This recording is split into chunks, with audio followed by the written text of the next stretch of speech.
A story of Jim's hidden power. Jim, alone in busy school hallway, felt like he didn't belong here. Everyone else looked happy. But he felt lost. He sat alone, thinking, why am I so different? One day, something strange happened. Books started to move by themselves. Jim saw his hands glow. He was scared. What was happening? He ran away. He wanted it to stop. In the forest, a spirit appeared. It said, "You have a special power. Use it to help people." Jim thought about his life. Maybe, this was why he always felt different. Suddenly, dark clouds came.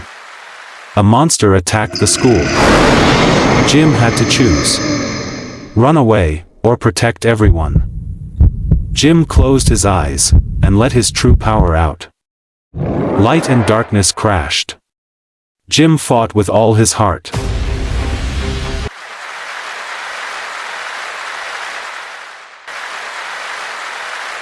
The monster disappeared. The school was safe. Now, Jim wasn't alone anymore. He found his true strength, and true friends.